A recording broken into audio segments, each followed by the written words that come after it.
Yashodanandana Vraja Janaranjana Yashodanandana Vraja Janaranjana Yamuna Tiravanachari Yamuna Tiravanachari Jaya Radha Madhava Kunja Bihari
palace of King Dwarpa for the selection of the bridegroom.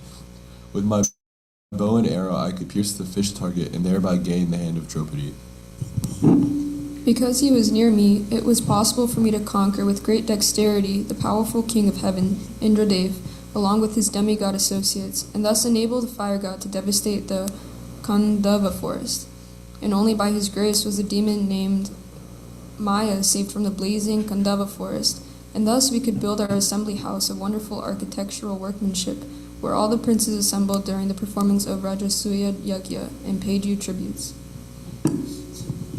Your respectable younger brother, who possessed the strength of 10,000 elephants, killed, by his grace, Jarasandha, whose feet were worshipped by many kings. These kings had been brought for sacrifice in Jarasandha's Mahabhairava Yagya, but they were thus released. Later they paid tribute to your majesty. It was he only who loosened the hair of all the wives of the miscreants who dared open the cluster of your queen's hair, which had been nicely dressed and sanctified for the great Rajasuya sacrificial ceremony. At that time she fell down at the feet of Lord Krishna with tears in her eyes. During our exile, Durvasa Muni, who eats with his 10,000 disciples, intrigued with our enemies to put us in dangerous trouble. At that time, he, Lord Krishna, simply by accepting the remnants of food, saved us. By his accepting food thus, the assembly of Munis, while bathing in the river, felt sumptuously fed, and all three worlds were also satisfied. It was by his influence only that in a fight I was able to astonish the personality of God Lord Shiva and his wife, the daughter of Mount Himalaya. Thus he, Lord Shiva, became pleased with me and awarded me his own weapon. Other demigods also delivered their respective weapons to me, and in addition I was able to reach the heavenly planets in this present body and was allowed a half-elevated seat.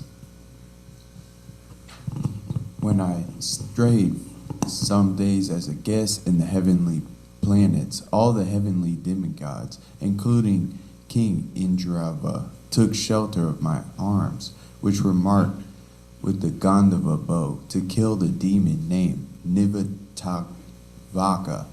O King, descendant of Ajman, at the present moment I am bereft of the Supreme Personality of Godhead, whose influence I was so powerful.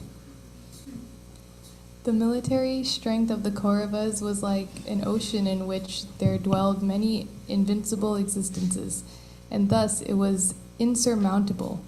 But because of his friendship, I, seated on the chariot, was able to cross over it, and only by his grace was I able to regain the cows and also collect by force many helmets of the kings, which were bedecked with jewels that were sources of all brilliance.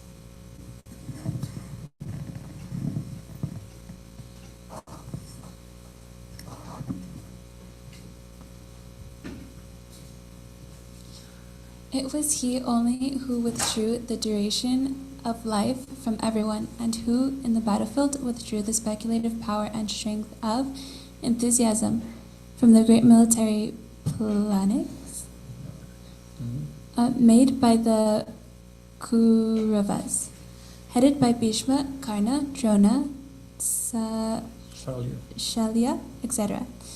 Their arrangement was expert and more than adequate, but he, Lord Shri Krishna, while going forward, did all this. Great generals like Bhishma, Drona, Karna, Bhurishrava, Susharma, Shalya, Jayadratha, and Balika all directed their invincible weapons against me. But by his, Lord Krishna's grace, they could not even touch a hair on my head. Similarly, Prahlad Maharaja, the supreme devotee of Lord Nrsingadeva, was unaffected by the weapons the demons used against him. It was by his mercy only that my enemies neglected to kill me when I descended from my chariot to get water for my thirsty horses. And it was due to my lack of esteem for my Lord that I dared engage him as my chariot driver, for he is worshipped and offered services by the best men to attain salvation. O King, his joking and frank talks were pleasing and beautifully decorated with smiles. His addresses unto me as, O son of Pritha, O friend, O son of the Kuru dynasty, and all such hardiness are now remembered by me, and thus I am overwhelmed. Generally, both of us used to live together and sleep, sit, and loiter together. And at the time of advertising oneself for acts of chivalry, sometimes, if there were any irregularity, I used to reproach him by saying, "My friend, you are very truthful." Even in those hours when his value was minimized, he, being the Supreme Soul, used to tolerate all those utterings of mine, excusing me exactly as a true friend excuses his true friend, or a father excuses his son. O Emperor, now I am separated from my friend and dearmost well-wisher, the Supreme Personality of Godhead, and therefore my heart appears to be void of everything. In his absence I have been defeated by a number of infidel cowherd men while I was guarding the bodies of all the wives of Krishna. I have the very same Gandiva bow, the same arrows, the same chariot drawn by the same horses, and I use them as the same Arjuna, to whom all the kings offer their due respects. But in the absence of Lord Krishna, all of them, at a moment's notice, have become null and void. It is exactly like an offering of clarified butter on ashes, accumulating money with a magic wand or sowing seeds on barren land. Still 21. So, let's do what's the meter? Is the Brahma Samhita meter for this one? I guess, right? Tadvai dhanusta ishava sarato hayaste. Tadvai dhanusta ishava sarato hayaste. Soham rati nipatayo yata anamanti. Soham rati nipatayo yata anamanti. Sarvam shanena tadabuddha sad ishena riktam. Sarvam shanena tadabuddha sad ishena riktam. Basmam hutam kuhakarabdam iva uptam mushayam. Basmam hutam kuhakarabdam iva uptam mushayam. Let's see. 21. I'm trying to see if different. Tadvedanusta ishava sarato hayaste. Tadvedanusta ishava sarato hayaste. Soham rati nirpatayo yata namanti. Soham rati nirpatayo yata namanti. Sarvam shanena tadbabhuta sad ishena diktam. Sarvam shanena tadbabhuta sad ishena diktam. Basmam utam kuha karabdam iva uptam mushayam. Basmam utam kuha karabdam iva uptam mushayam. Tadvedanusta ishava sarato hayaste. Tadvedanusta ishava sarato hayaste. Soham rati nirpatayo yata namanti. Soham rati nirpatayo yata namanti. Sarvam shanena tadabuddha sadishena dikta. Sarvam shanena tadabuddha sadishena dikta. Basmam utam kuha karabdam iva uptamushyam. Basmam utam kuha karabdam iva uptamushyam.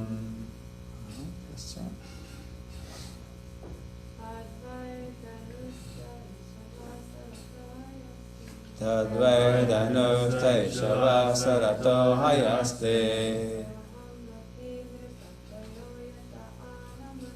Soham rati nipatayo yata anamanti.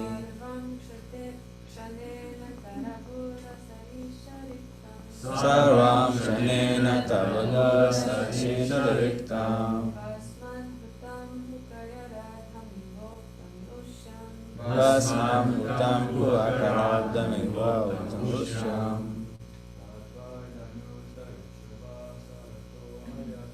Tadvedanusta ishava sarato hayaste. Soham rati nipatayo anamanti. Sarvam Shanena Tadabuddha Sarishwariktam.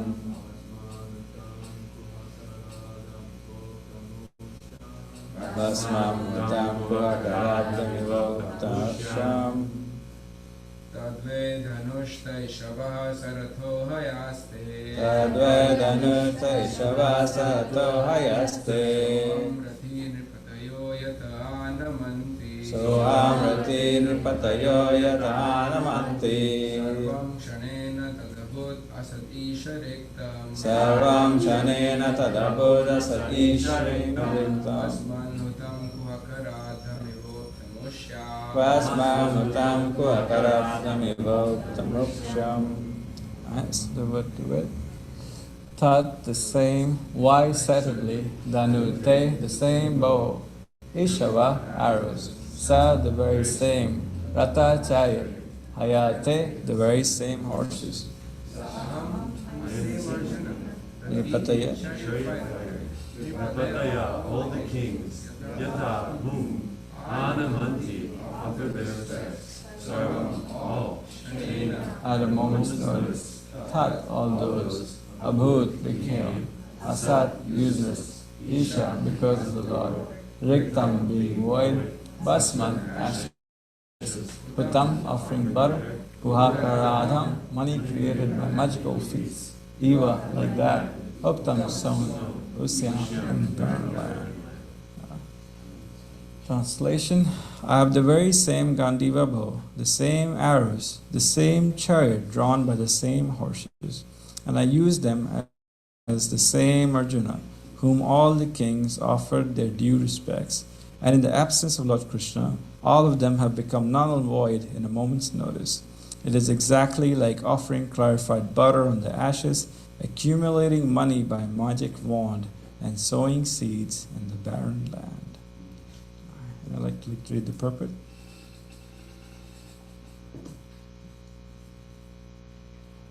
As we have discussed more than once, one should not be puffed up by borrowed plumes.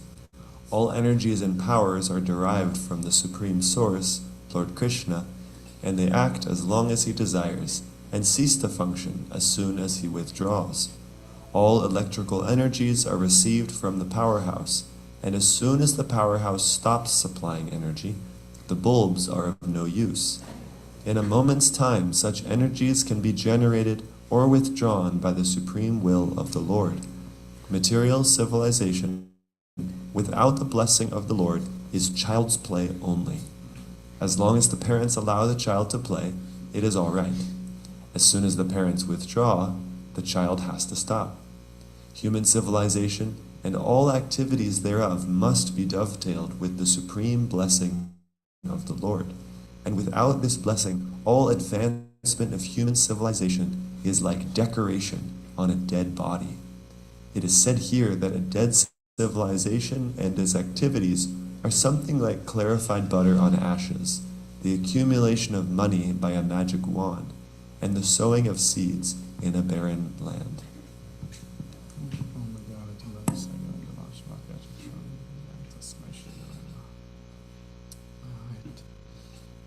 So Arjuna, as we read, he's going through these various emotions, and he's remembering all these various things that he did with Krishna.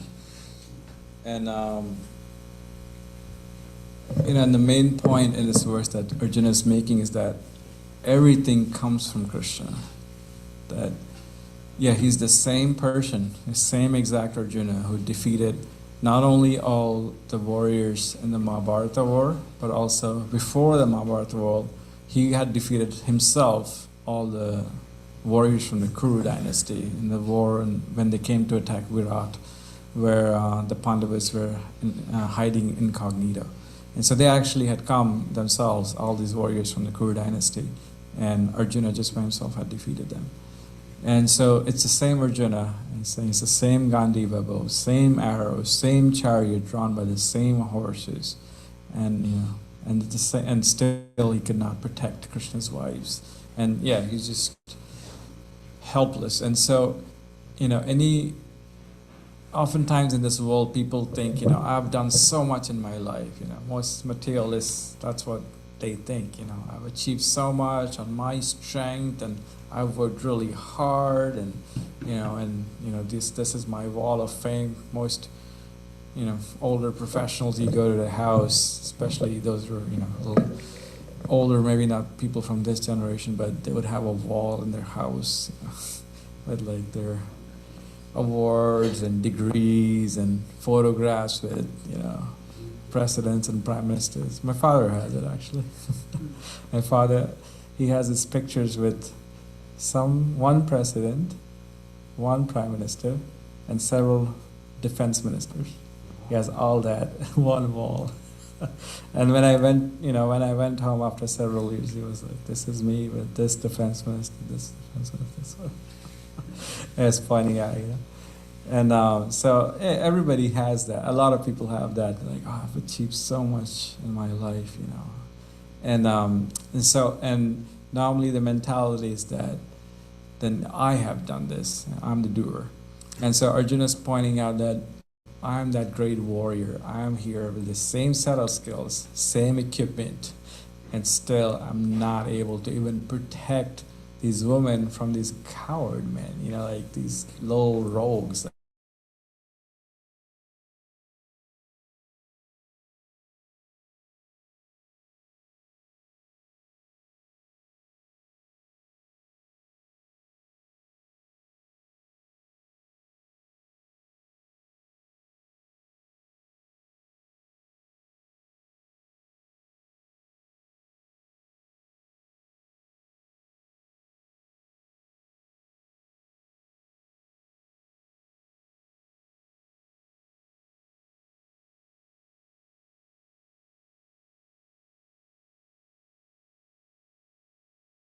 It's always so funny when he calls in the best of demons. You're simply sleeping in the lap of witch called Maya, and when Hiranyakashipu, he asked him, because here's the thing about Hiranyakashipu, he was so powerful, he defeated all the demigods, and they were just where they were subservient to him. And it's described in the Bhagavatam, if you would even look the wrong way, they were just like shaking their Vedic boots. And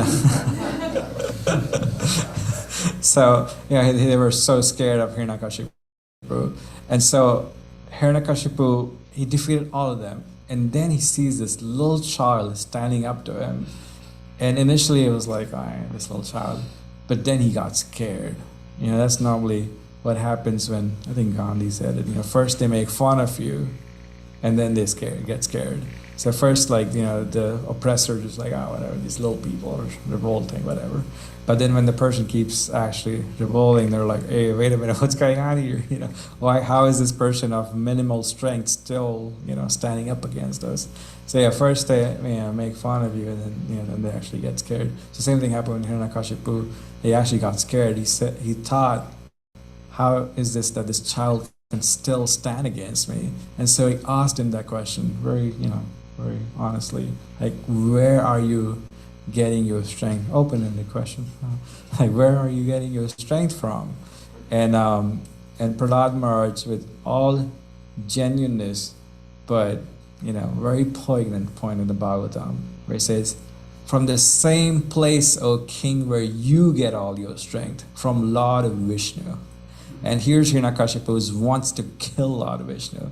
And Prahlad Maharaj makes this very sound philosophical, but also very strong rebuttal to Hiranyakashipu's goal in life. That the same place where you get your strength, I am getting that strength too. So there is no difference really.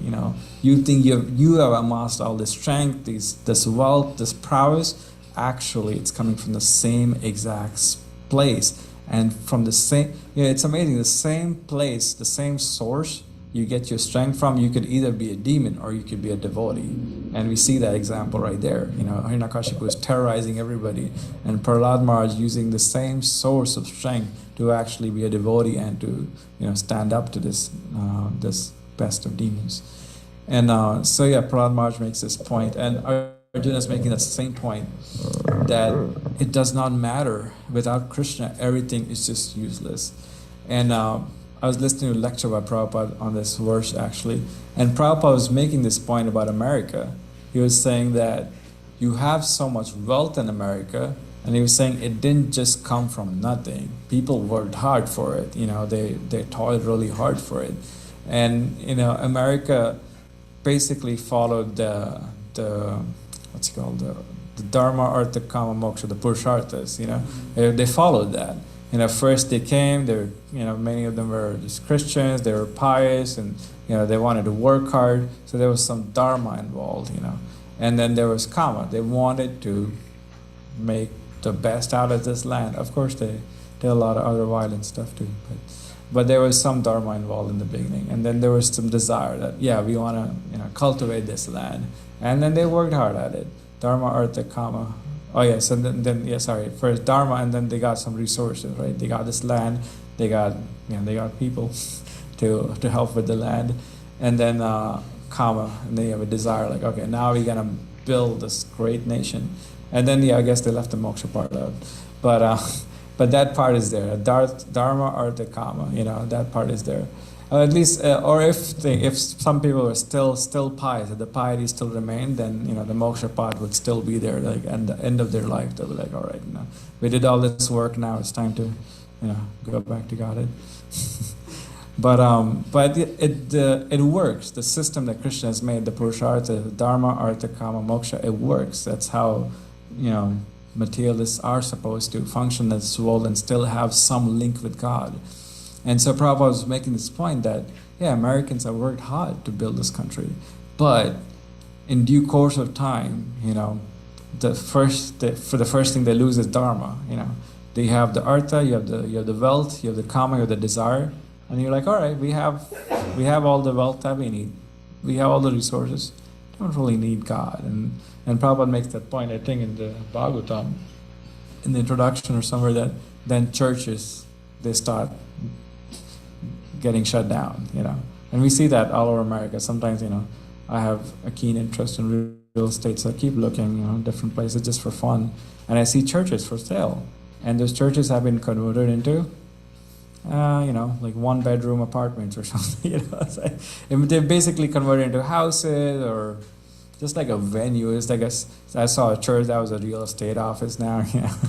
So these churches are just houses of God, where the sole purpose was to worship God. Now it's just being converted into places for artha, for more money, or kama, for more desire.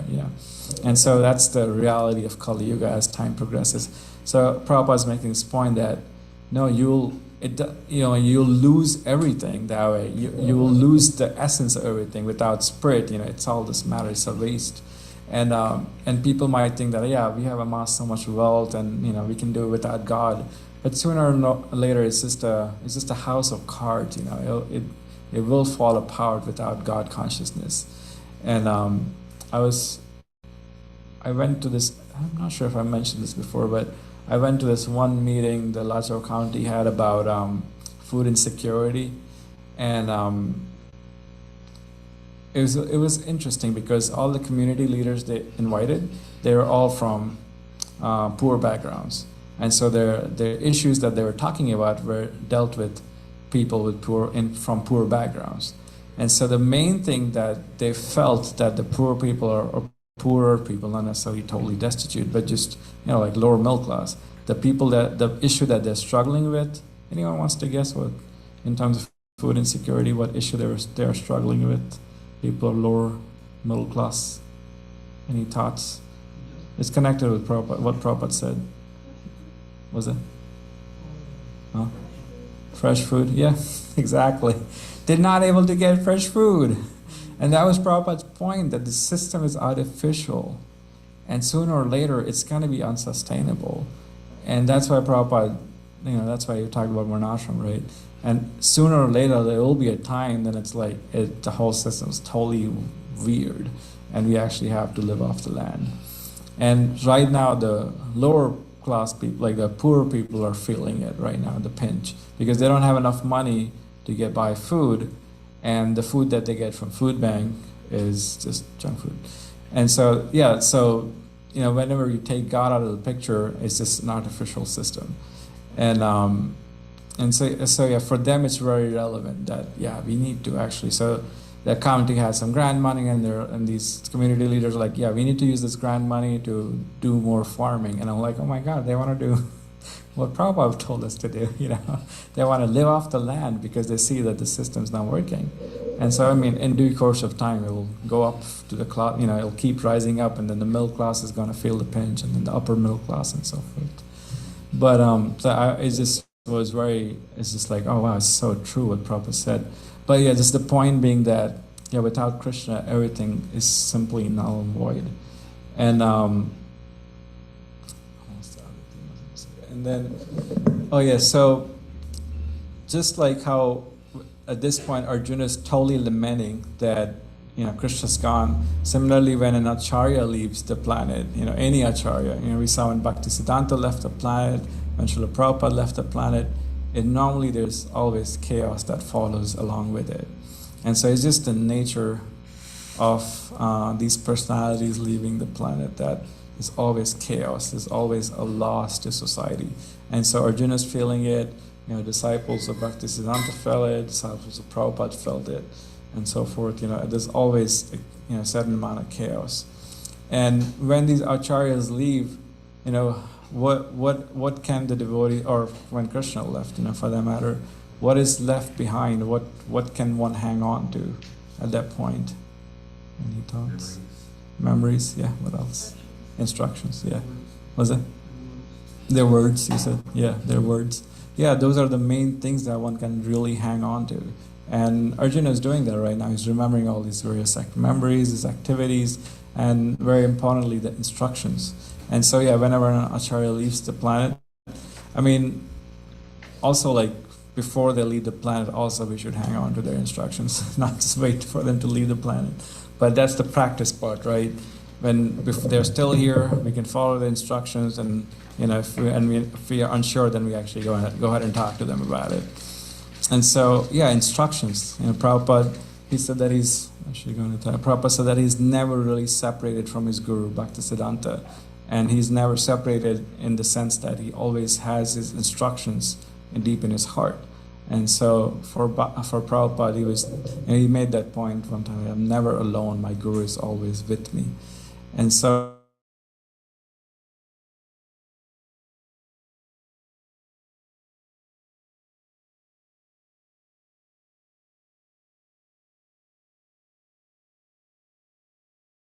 that's the main way to really please an acharya, please a spiritual master, by following the instructions. And that's the main way to really, one can have all the prowess in the world, one can have all the strength in the world, but if they're not empowered, if they do not please the spiritual master, if they do not please other devotees, if one's actions are not actually pleasing to other devotees, then it does not matter how smart you are. It does not matter, whatever you can do, whatever other strengths one has in this world, it really does not matter, because at that point, even if you offer it to Krishna, Krishna will not accept it. It does not matter if you establish 100 temples. It does not matter if you raise millions of dollars for Krishna. It does not matter if you're not pleasing the devotees. It really does not matter, because Krishna will simply not accept it. It is simply not devotional service if it's not pleasing to the spiritual master. And, so again, the point being, it does not matter how powerful you are or what your strength is, The main thing is that actually you're pleasing the devotees of Krishna. And when you do that, then it does not matter if you raise $1, if you raise, if you start a center, or if you just, clean the temple room, or then if you please this, the devotees, then it just, whatever little service we can do, you're blessed, because the devotees are actually happy. You're following instructions, the spiritual master is happy, and so forth.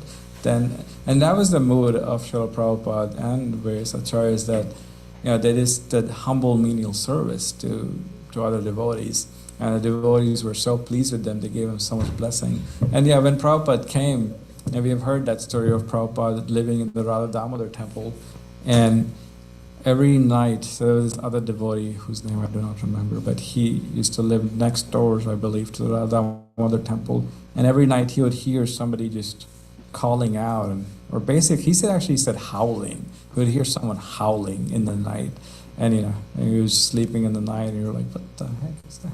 Yeah, and you hear somebody howling, and then one day he happened to be up, and he went and he checked, like, what is this howling? And so he saw Prabhupada, just sweeping the courtyard where the samadhis were for Rupa Goswami, and he was sweeping the courtyard, and he was just calling out to Rupa Goswami that, oh Goswami, please, please empower me to fulfill my Guru's instructions. Like, please just empower me, and just really calling out to Rupa Goswami. And I think that's his samadhi, right? Just Rupa Goswami. Is there anyone? Jiva Goswami there too, right? So he's calling out to the Goswamis, just please empower me. And there's another time when Prabhupada used to go to Shantipur, where Advaitacharya is from, and he would go and just really, pray to Advaitacharya and he would intently do japa over there. And so he used to go as a grihastha, so he would go in white. And he would go there, and the pujari started noticing this one particular person that he would come and he would do japa intently, and he noticed how sincere he was. And then after that, Prabhupada didn't come for a long time because he went to Vrindavan, took sannyas and so forth. And then he came years later. He came back in Saffron, and he was again. He was there. He was doing japa intently, and he was actually at that point he was crying. He was doing japa and he was just crying and crying. And so then he went up to the pujari. He went up to the pujari and he told the pujari that I'm going to the West. I'm leaving for the U.S. In the next few days, maybe even the next day. In the next few days, I'm leaving for the West with these Bhagavatams. I'm leaving for the West, and so he's asked for blessings, and the pujari gave him samaha at that point. And then years later after that, this pujari saw some Western devotees, and this Western devotees gave him the Bhakti Godhead. And he saw on the Bhakti Godhead Prabhupada's picture, and he was like, oh my God, he did it. So he came to Mahaprabhu, tried to explain to the devotees. He told them the story that, your founder Acharya, he was there, he was praying. And I think he asked for him, where is he? And he had left the planet by then. And so that was Prabhupada's mood, this really humble and menial mood, and that's what really made him, the founder Acharya, and the Acharya delivered the whole world. And so, our acharyas have this humble menial mood, and they really try to follow their spiritual master's instructions. They really understand the mood of the spiritual master, and they really try to apply that. And that's what ends up empowering them, because that's all Prabhupada had when he was coming to the U.S. He had the Bhagavatams, and he had that instruction from a spiritual master to somehow share Krishna consciousness in the West to the English-speaking world. That's the main instruction he had. So for Arjuna too, he's feeling like, without Krishna, now everything is just simply nothing. And as something we can also try to imbibe in our lives, and in our daily living and practice, we can see that. Somebody asked this question once to Prabhupada, what is humility? And Prabhupada said, real humility means that we do not depend on the money we have, we do not depend on our family, we do not depend on whatever else that we have, we do not rely on it, that as our main source of subsistence. We rely on Krishna. We realize that actually everything comes from Krishna. And he said that is real humility. So in our day-to-day life also, sure, we have to do so many things, and we need some money to live, and we might have a job in the future and so forth. We might have all these things, but firstly, we see all these things that these things come from Krishna. They're not independent of Krishna. They actually come from Krishna. And in the bigger scheme of things, these things are just temporary. It's not illusory necessarily, but it's just a temporary arrangement. It's just, this table happens to be here today, and maybe I'll sit and eat lunch on it. Tomorrow it might not be there. Today it's here, great, thank you, Krishna. So same way, like, today I have this job, and thank you, Krishna, and it's here, but tomorrow it might not be here. So, really our subsistence really comes from Krishna. So whenever, something comes along our way or does not come along our way, we can just think, actually Krishna is my provider. Krishna is who I can really depend on. All right, those are several thoughts on this verse. All right, any points or comments before we end? All right, Jonathan, and then Kunti. Mike.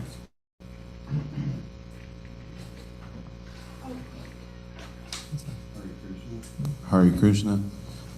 Thank you for this class. It's really interesting. I've really been interested in learning about Arjuna. And I was just thinking, him and King David in the Old Testament have a lot of similarities.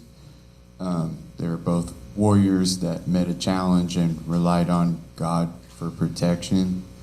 And I just found a quick Psalms that almost summarized this. It's 1 second. I'll read it really quick if that's okay. Sure. It says, I will sing, it's Psalms 16 and 17. Rasika is not in here. Okay. I will sing of your strength in the morning. I will sing of your love. For you are my fortress, my refuge in times of trouble. You are my strength. I will sing praise to you. You, God, are my fortress, my God on whom I can rely. Thanks, bro.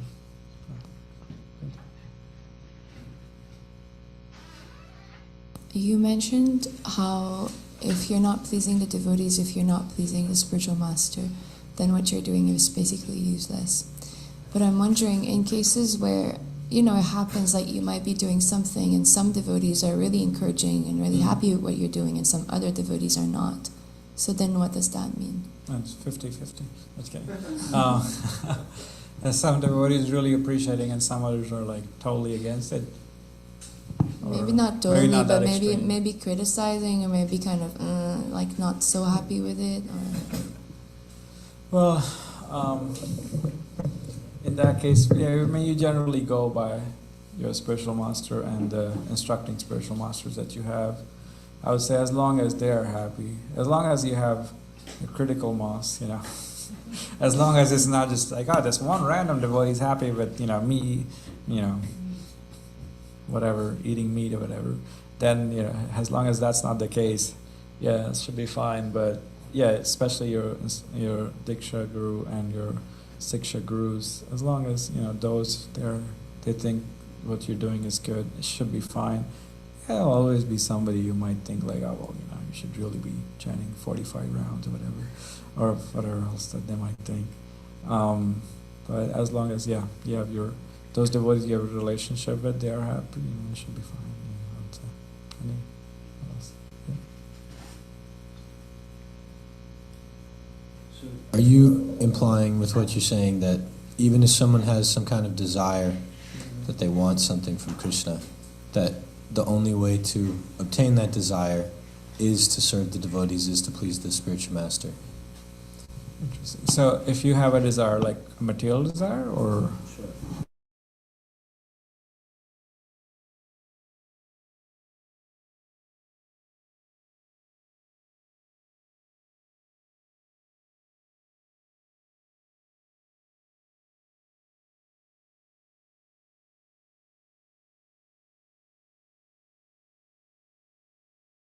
referring to Krishna, you do that activity and you please the devotees as well. You do it as a service, and you do it with any activity. It be a job, marriage, career, anything really in the realm of possibilities.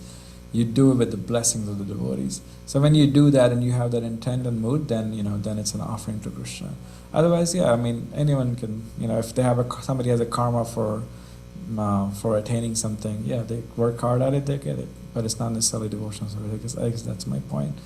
And people do all kinds of great stuff without blessings of other people, I guess. But if you want to have that mood of, if you really want to make progress in our spiritual life, and do it as devotional service. And you definitely want to please the devotees and get their blessings and so forth. Yeah. Yes. Yeah, thanks. All right, I guess we should end here. It's already pretty late. All right, Granth Srimad Bhagavatam ki. Sasana Santo